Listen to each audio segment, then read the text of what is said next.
કૃષ્ણ, સ્વાગત છે તમારું આજના મારા નવા બ્લોગમાં। મસ્ત મજાની સવાર થઈ ગઈ છે, નાઈ ધોઈને ફ્રેશ થઈ ગયા છીએ, ભગવાનની સેવા પૂજા પણ થઈ ગઈ છે અમારે।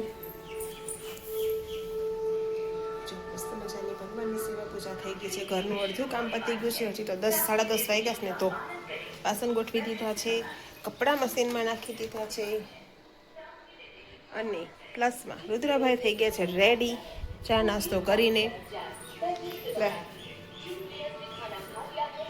રુદ્રભાઈ મસ્ત રેડી થઈ ગયા છે, જો નાઈ ધોઈને ફ્રેશ થઈ ગયો ને એકદમ ચકાસી ચકાસ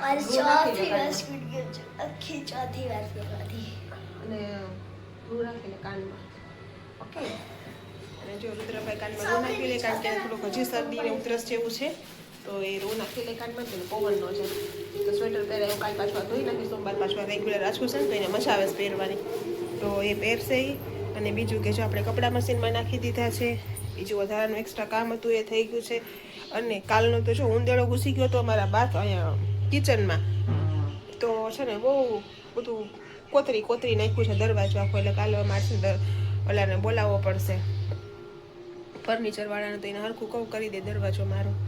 તો જો મસ્ત મજાનું થઈ ગયું છે બધું કામકાજ આપણે। અને હવે આપણે રુદ્રભાઈને મૂકતા આવીએ નીચે જઈને, પછી આવીને જે વધારાનું કામકાજ છે એક્સ્ટ્રા એ બધું આપણે કરીએ।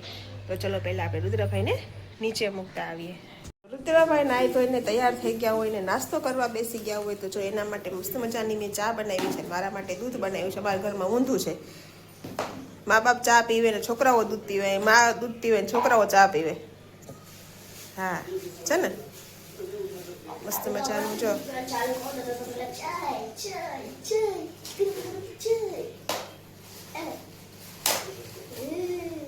સરસ, ચાલો તો ચા નાસ્તો કરી લઈએ અને પછી રુદ્રભાઈને સ્કૂલે જવાનો ટાઈમ થઈ જશે, તો એમાં ન ખાટીશ ઉપર કરી દઉં, ટાઈમ થઈ જશે પછી આપણે જઈએ નીચે એને મૂકવા।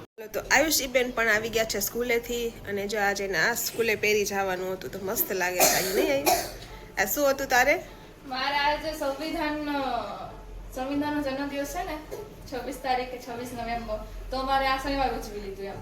શનિવારે તો પછી 26 તારીખે તો પછી કયો વાર આવે? બુધવાર આવે, તો પછી અમારે તો ભણવાનું સ્કૂલ ચાલુ એટલે હા, એટલે પછી શનિવારે ફ્રી લેક્ચર બધાય, તો પછી અમારે રાખી દીધું। તો આજે મારે નાટક હતું જાગૃતતા સંવિધાન, બધા જોઈએ હું એક કરીને થોડા લે એમ ચાજી બધી લેડીઝ જોઈએ એમાં। તો જો આજે આયુષીબેન નાટકમાં ભાગ લીધો હતો, તો એ આવા લુક કરીને ગઈ હતી, એને વ્હાઈટ અને બ્લેક પહેરવાનું હતું, તો જો આવું આ કંઈક લુક પહેરીને ગઈ હતી આજે।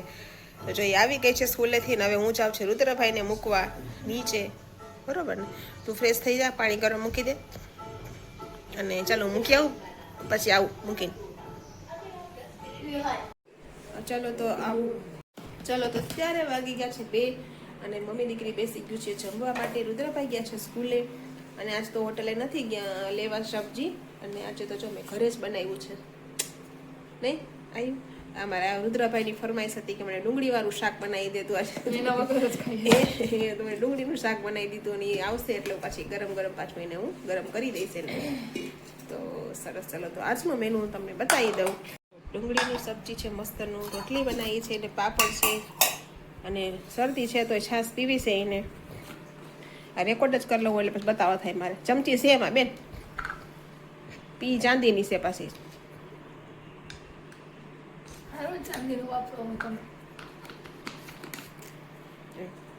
સરસ, ચાલો છો તો જમી લઈએ હવે।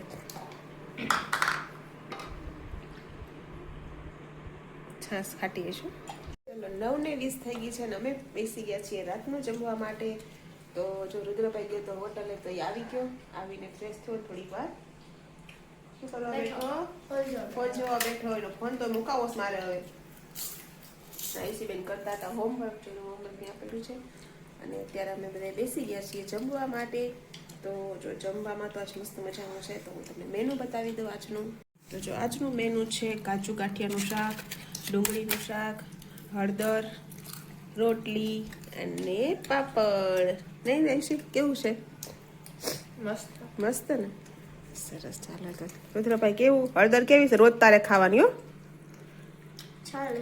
એ છાલવાળી જ ખવાય, કાલ મેં બધું કાઢી જ નાખ્યું, મસ્ત ને? હંચર પાવડર નાખ્યો એમાં મેં, તું ખાજો બેન, તારે હારી હળદર તો સરસ, ચાલો તો જો જમી લઈ, મસ્ત મજાનું જમવાનું છે, જમીન પછી પાછા મળીએ. ચલો તો અત્યારે વાગી ગયા છે 10:30. જમી કાઢવીને ફ્રી થઈ ગયા, બધું કામકાજ હતું એ પતાવ્યું અને પથારી કરી આયુષીબેને, કારણ કે બપોરે હોતી ના હોય એટલે વહેલી હોઈ જાય અત્યારે, એટલે હોમવર્ક કરીને જો ફ્રી થઈને પથારી કરીને એ સૂતી. રુદ્રભાઈ ટીવી જોવે છે CID, અને મેં મારું કામ પતાવ્યું ને બસ જો આજ સુધી એટલું જ તે. તો હું કરું છું મારા બ્લોગનો એન્ડ. તો તમને આજનો મારો બ્લોગ કેવો લાગ્યો લાઈક કરો, શેર કરો, કમેન્ટ કરો, અને જો મારી ચેનલમાં નવા હો તો સબસ્ક્રાઈબ કરવાનું ના ભૂલતા. તો મળીશું કાલે નવા બ્લોગમાં નવી ઉર્જા, નવી એનર્જી સાથે. ત્યાં સુધી બાય, ગુડ નાઇટ, જય શ્રી કૃષ્ણ.